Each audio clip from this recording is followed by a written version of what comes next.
মুহাম্মাদুর রাসূলুল্লাহ।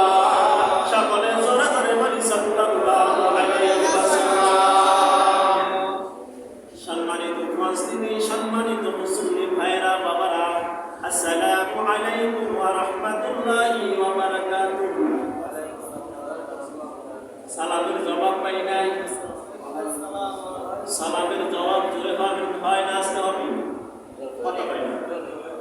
সালামের জবাব এখন পর্যন্ত মুসলমানের মতো উচ্চ স্বরে এখন পর্যন্ত দেওয়া হয় নাই।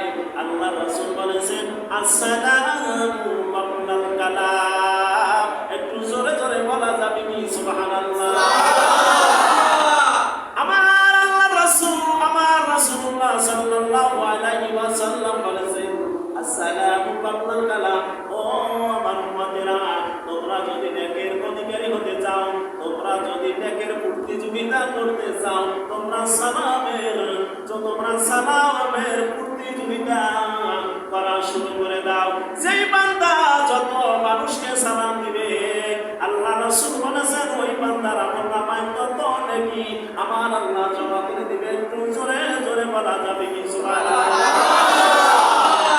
এজন্য আল্লাহ রাসূল বলেছেন যে ব্যক্তি সালাম দেয় তার বাইরে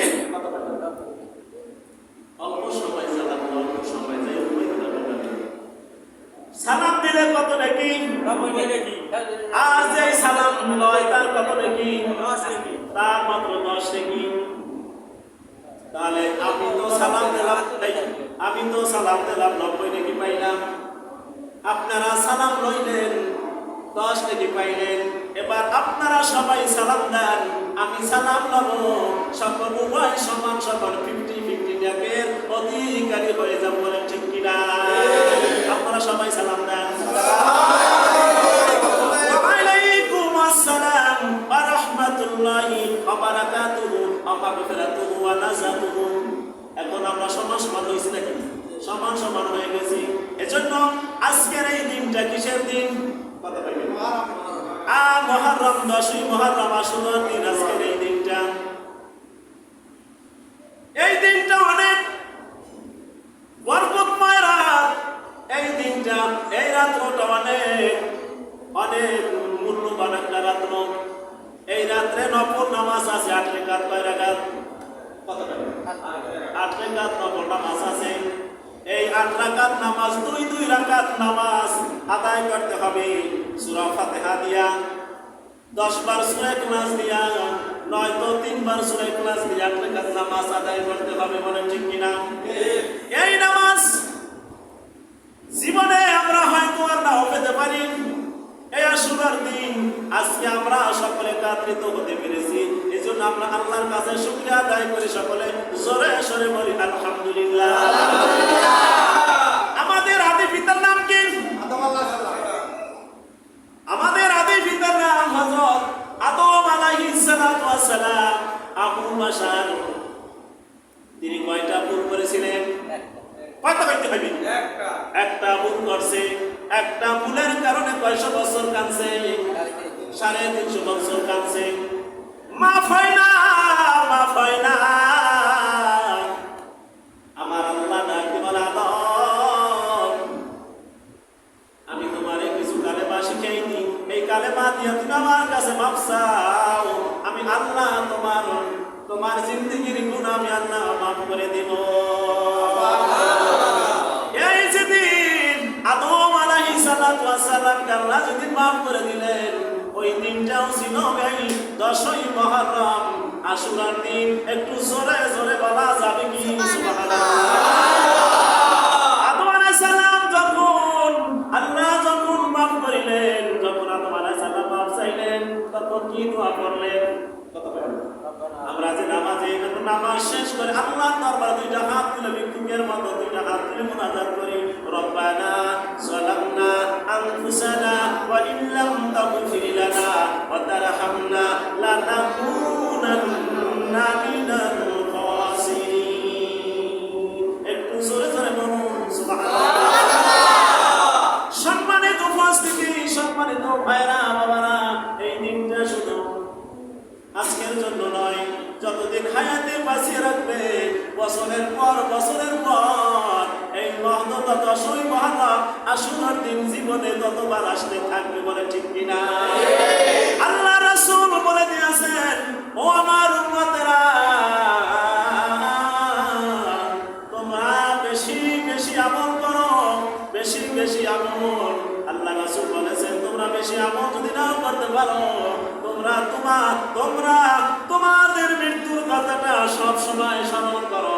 আল্লাহ রাসূল বলেছেন, কাফা বিল মাউতি ওয়াইদা। একটু জোরে জোরে বলা যাবে কি সুবহানাল্লাহ? আল্লাহ রাসূল বলেছেন, তুমি তোমার মৃত্যুর কথাটা সব সময় স্মরণ করো। কখন আমার মৃত্যুর ঘন্টা বেজে যাবে আমরা কেউ জানি না, আমরা কেউ জানি না। এজন্য আমাদের সর্বসময় মৃত্যুর জন্য তৈয়ার থাকতে হবে, মৃত্যুর জন্য প্রস্তুত থাকতে হবে। কখন কোন সময় মালাকুল মউত আপনার আমার সামনে হাজির হয়ে যাবে এর কোনো গ্যারান্টি আছে? এর কোনো গ্যারান্টি নাই। ও বাবারা, ভাইরা, এই রবি এই যে 10ই মুহররম আশুরার দিন, এর আশুরার 10ই মুহররম এর বিশাল বিশাল ঘটনা আছে, বিশাল বিশাল তাৎপর্যতা আছে। এজন্য পিছনের সামনের দিকে আমি বাড়াবো না। আমার আগে যে হুজুর আলোচনা করেছে সে অনেক অনেক ইম্পর্টেন্ট কথাগুলো বলেছে, এর সামনে আর বলার কিছু অপেক্ষা রাখে না। যেমন আপনার আমার নবী, আপনার আমার নবী, আখির জামানার নবী মুহাম্মদ রাসূলুল্লাহ সাল্লাল্লাহু আলাইহি ওয়াসাল্লাম এমন একজন নবী।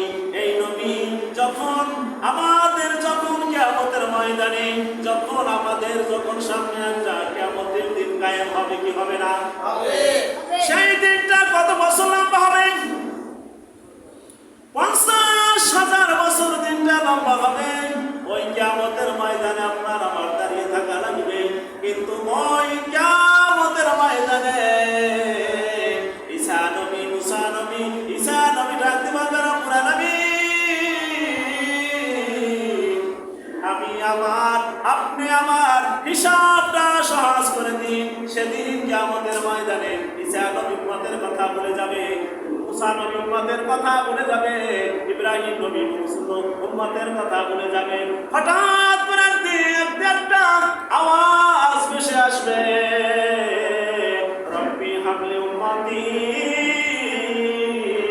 রব্বি হাবলি উম্মতি।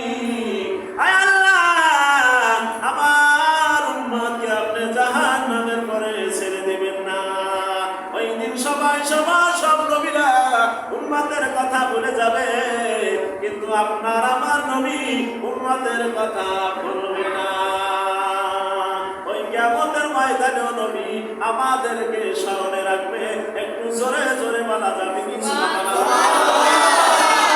যেমন আপনার আমার নবী সবার আগে দুনিয়ায় আসছে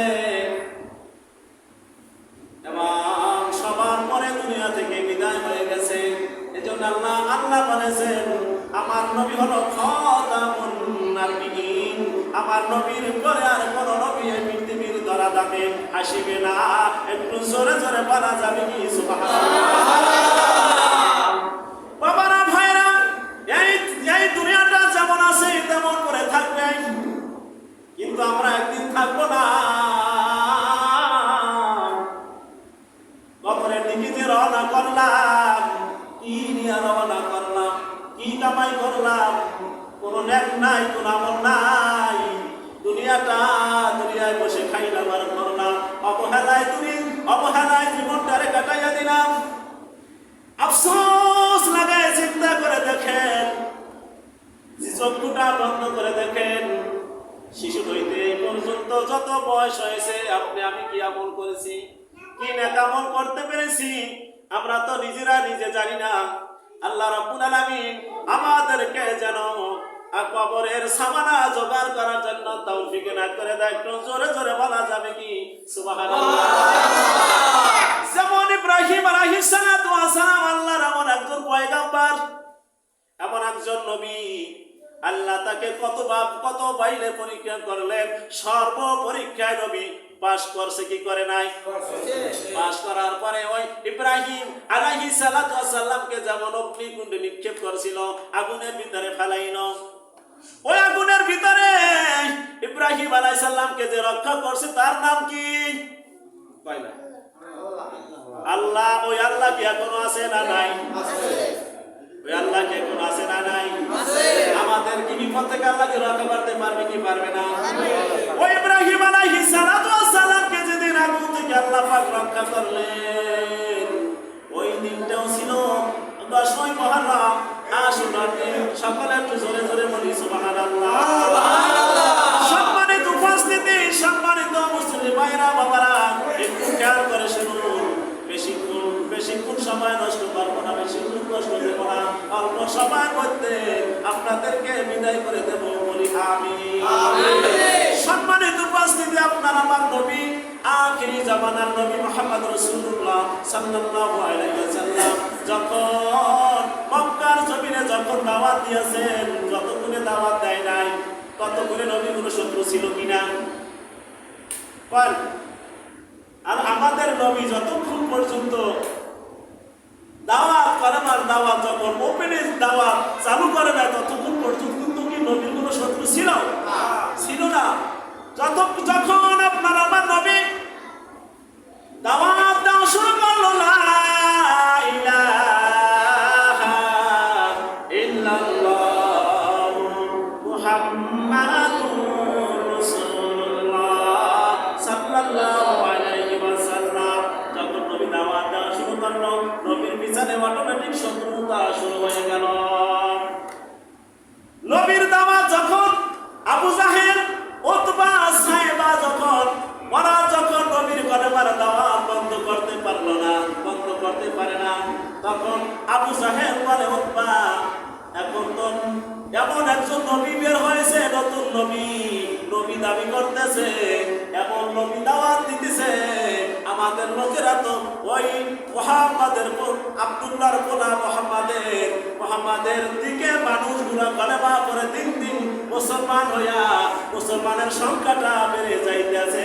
একটু জোরে জোরে বলা যাবে কি সুবহানাল্লাহ? উতবা রাখতে মানে নেতাজি বলেন কি করা যায়? আবু জাহেল রাখতে বলে, উতবা, সাইবা, এখন কি করা যায়? বাহিরের রাষ্ট্রের সাহায্য নেওয়া লাগবে, নাইলে আব্দুল্লাহর পোলা মুহাম্মাদের দাওয়াত বন্ধ করা যাবে না। তাহলে কি করা যায়? ওই সময় অন্য দেশের একজন বাচ্চা ছিল, হালিম বিন বাচ্চা, অনেক শক্তিশালী পাওয়ারফুল বাচ্চা। যেমন এখন গোটা বিশ্বের মানুষ আমেরিকার কমান মানে আইন মেনে চলে, ওই রকমের ওই সময় ওই বাদশা হালিম বিন বাদশার আইন মেনে চলতো। আবু জাহেল কি করলেন? চিঠি লিখলেন, ও বাদশাজি, আপনি একবার একটু মক্কার জমিনে আসেন, আমাদের আরবের বুকে একজন নবী বের হয়েছে, আব্দুল্লাহ পোলা মুহাম্মদ, নূতন একটা নবী ধর্ম নিয়ে মানুষকে হয়রানি করতেছে, দাওয়াত দিতেছে, এবং আমাদের লোকগুলা দাওয়াতে গ্রহণ করে কালেমা পড়ে মুসলমান হইতে যাইতেছে, আমাদের বাপ দাদার মুখে চুনকালি মাখাইতেছে। এখন আমরা তো মুহাম্মাদের পোলা আব্দুল্লাহর পোলা মুহাম্মাদের দাওয়াত বন্ধ করতে পারতেছি না, আপনি একটু একবার আমাদের জন্য মক্কার জমিনে আসেন, এসে ওই আব্দুল্লাহর পোলা মুহাম্মাদকে এমন একটা শায়েস্তা করে যান, জীবনে যেন আর কোন কালেমার দাওয়াত যেন মক্কার জমিনে দেয় না।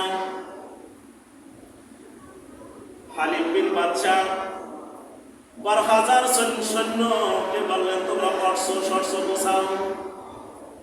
উজির নাজিরকে বলল, তোমাদের যা আছে তোমরা তা নিয়ে তোমরা তৈরি হয়ে যাও। বলে কেন? বলে এখনই এই মুহূর্তে মক্কার জমিনে যাইতে হবে, আবু জাহেল দাওয়াত চিঠি পাঠাইছে, এখনই যেতে হবে। কারণ কি? বলে ওই মক্কার জমিনে নাকি নূতন একজন নবী দাবি করতেছে, মানুষগুলাকে দাওয়াত দিতেছে, মানুষগুলা দাওয়াত গ্রহণ করে কালেমা পড়ে মুসলমান হইতে যাইতেছে। এখন তোমরা 12,000 সৈন্য নিয়ে তোমরা রওনা হও। তারা 12,000 নিয়ে অস্ত্র শস্ত্র নিয়ে মক্কার জমিনের দিকে রওনা হলেন। কেন রওনা হলেন? আপনার আমার নবীকে শায়েস্তা করবে, জনমের তরে ওই মক্কার জমি থেকে বিদায় করে দিবে, এমন পরিকল্পনা চালাইতেছে আবু জাহেল। আল্লাহ তারে মারে, আল্লাহ তারে মারে, আল্লাহ যদি মারে কেউ বাঁচাইতে পারে না। আল্লাহ যদি মারে না, আল্লাহ যদি মারে কেউ বাঁচাইতে পারে না।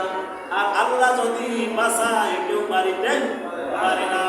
এমন একজন নবী, মা নাই বাবা নাই,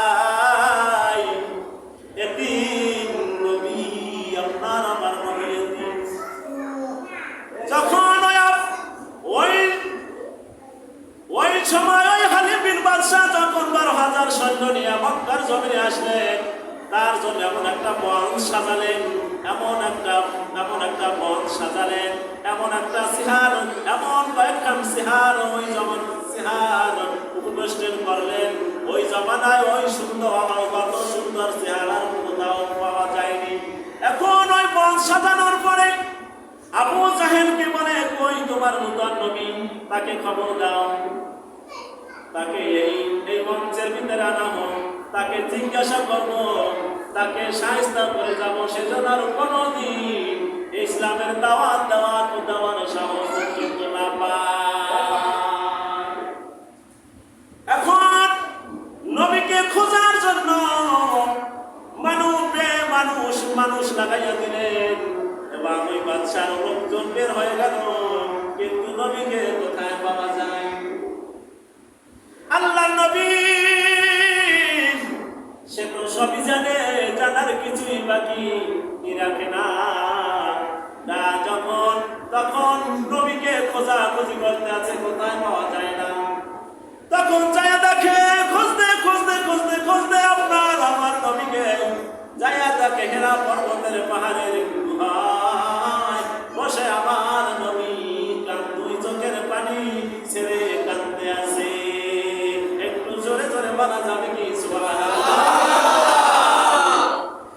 এখন ওই লোকেরা ডাকতে পারে, এ ভাই, এই যে একজন মানুষ দেখা যায়, এই বুঝি নূতন নবী হবে, তার চেহারায় বলে, তার আকৃতি বলে এই মানুষটাই হবে এই জমানার নূতন নবী। নবীকে যখন সালাম দিলেন, সালামের উত্তর দিলেন, নবীকে যখন নিয়া ওই আবু জাহেলের স্টেজের সামনের দিকে রওনা হলেন, রওনা হওয়ার পরে যখন দূর থেকে ওই হালিম বিন বাদশাহ যখন আপনার আমার নবীর চেহারা মুবারক যখন দেখলেন, ওই হালিম বিন বাদশার দুই চোখের পানি থেকে দুই চোখের কোটা থেকে পানি গুলা জর জর করে জমিনে পড়তে আছে। নবী যত কাছে আসে, ওই হালিম বিন বাদশার চোখের পানি তত বেড়ে যায়। যখন আপনার আমার নবী কাছে আসলেন, আসার পরে ওই হালিম বিন বাদশাহ চেহার থেকে দাঁড়াইয়া আপনার আমার নবীকে সালাম দিলেন এবং সালাম দেওয়ার পরে আপনার আমার নবীকে ওই চেহারে বসার জন্য অনুমতি দিলেন। একটু জোরে জোরে বলা যাবে কি সুবহানাল্লাহ? বাদশাজি, আপনাকে আনলাম নবীকে শায়েস্তা করার জন্য, নবীকে আনলাম, আপনাকে আনলাম নবীকে জনমের তরে বিদায় করে দেওয়ার জন্য। আর আপনি নাকি ওই নবীকে দেখে বসা থেকে দাঁড়াইলেন, সালাম দিলেন এবং উঠে বসে তাকে বসতে দিলেন। আমি তো কিছুই বুঝতে পারলাম না। ওই হালিম বিন বাদশাহ ডাকতে বলে, আবু জাহেল, এই যে মানুষটা দেখতে আছো, এই মানুষটা কোনদিন মিথ্যা কথা বলতে পারে না। এই যে নবী, এই নবী আসলে ঠিক নবী। এই নবী হলো আখিরি জামানার নবী মুহাম্মদ রাসূলুল্লাহ সাল্লাল্লাহু আলাইহি ওয়াসাল্লাম। একটু জোরে জোরে বলা যাবে কি সুবহানাল্লাহ? নবীকে যখন প্রশ্ন করলেন, সব কথার উত্তর দিলেন। তারপরে ওই হালিম বিন বাদশাহ মনে মনে ভাবে যে আসলে তো সব ঠিক ঠিক কথা বলছে, আসলে কি হবে, সত্য নবী, তাতে কোনো সন্দেহ নাই। আবার একটু বলি সুবহানাল্লাহ। নবীকে একটু আড়ালে নিয়ে গেলেন, বলে আমি কিছু প্রশ্ন করবো, যদি প্রশ্নের উত্তর দিতে পারো তাহলে আমি যে 12,000 সৈন্য নিয়ে আসলাম, আমার 12,000 সৈন্য সহ আমি তোমার হাতে কলেমা পড়ে মুসলমান হয়ে যাব। আর একটু জোরে জোরে বলা যাবে কি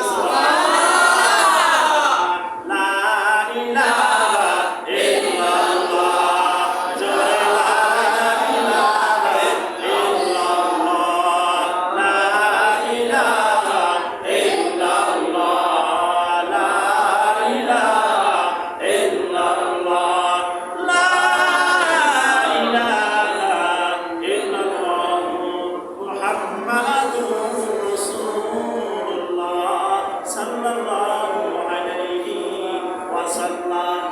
সম্মানিত উপস্থিতি, সম্মানিত মুসলিম ভাইরা বাবারা, আল্লাহ রাব্বুল আলামিন ইজ্জতের মালিক কে? আল্লাহ। সম্মানের মালিক কে? আল্লাহ। হায়াতের মালিক কে? আল্লাহ। দৌলতের মালিক কে? আল্লাহ। রিজিকের মালিক কে? আল্লাহ। আল্লাহ যাকে ইজ্জত দেয় তাকে কেউ বেইজ্জতি বানাইতে পারে না। আর আল্লাহ যাকে ইজ্জত দেয় না, ইজ্জত টাকা দিয়েও কেমনে পাওয়া যায় না। যায়নি? কেমনে পাওয়া যায় না। আল্লাহ রাব্বুল আলামিন নবীকে এতিম অবস্থায় পাইছে, আশ্রয় দিয়েছে, সম্পদশালী বানাইছে। আল্লাহ বলে নবী, আমি আপনার সাথে আছি। হালিম বিন বাদশাহ বলতেছে, তুমি যদি বলতে পারো আমার অন্তরের ভিতরে কি কল্পনা জল্পনা হইতেছে, আমার অন্তরের মধ্যে কি একটা কষ্টের কথা, কষ্টের একটা এমন একটা কি কষ্ট নিয়ে আমি জল্পনা কল্পনা করতে আছি, তুমি যদি বলতে পারো তাহলে আমি আমার 12,000 সৈন্য নিয়ে, আমি আমার 12,000 সৈন্য সহ আমি তোমার হাতে কলেমা পড়ে মুসলমান হয়ে যাব। একটু জোরে জোরে বলুন না সুবহানাল্লাহ। এই কথা আমার ভিতরে যে কল্পনা জল্পনা হতেছে, এই কথাগুলা কোন নবী ছাড়া কোন মানুষ বলতে পারবে না।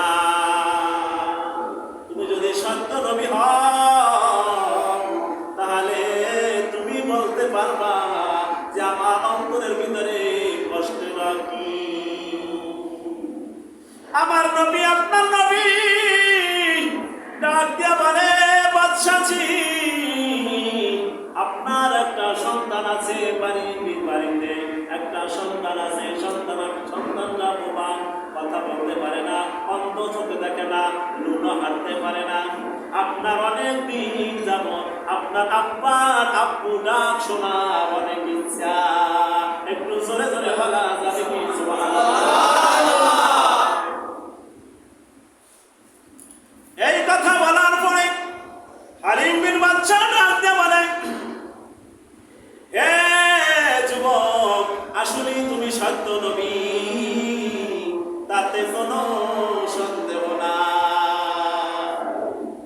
বলে আমার অনেক দিনের আশা, আমি আব্বু ডাক শুনতে চাই, আমি বাসায় যাই সন্তান দেখে, কিন্তু আব্বা বলে আমাকে কেউ ডাক দেয় না।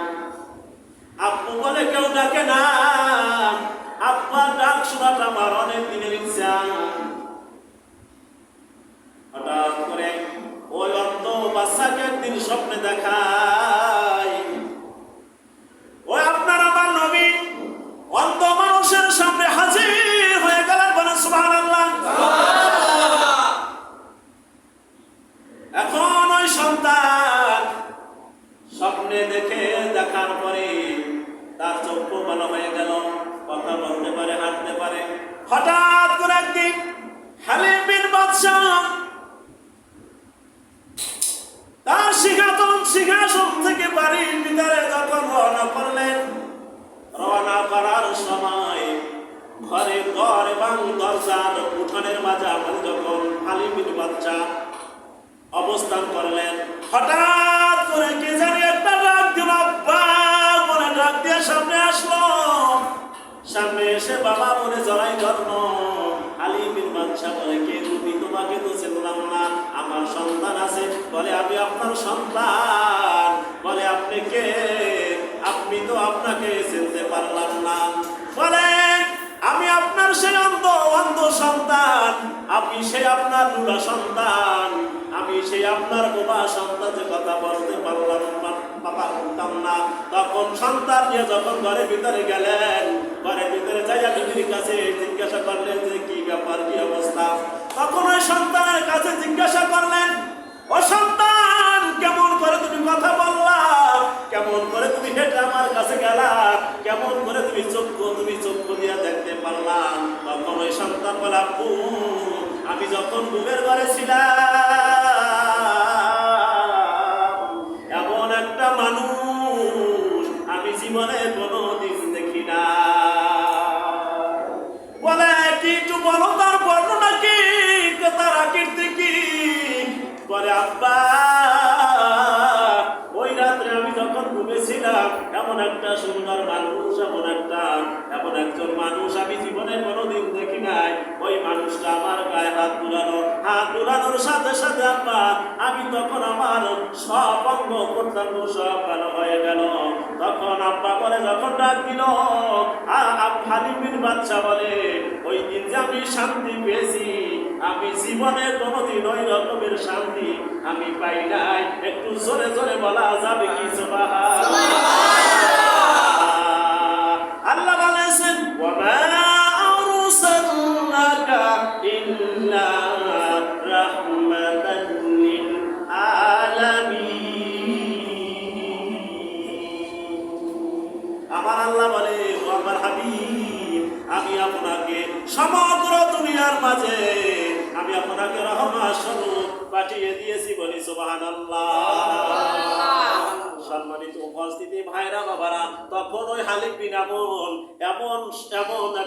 এমন মনে শান্তি পাইছে, শান্তি পাইয়া ওই আপনার আমার নবীর জন্য 70টা উট বহন করে যত কিছু মাল জিনিস, যত কিছু আসবাবপত্র ওই 70টা উটের ভিতরে যতটা বহন করতে পারছে, বহন করিয়া আপনার আমার নবীর খেদমতের জন্য অর্পণ করে দিয়েছে। একটু জোরে জোরে বলা যাবে কি সুবহানাল্লাহ? ভাইরা, আজকের এই দিনটা শুধু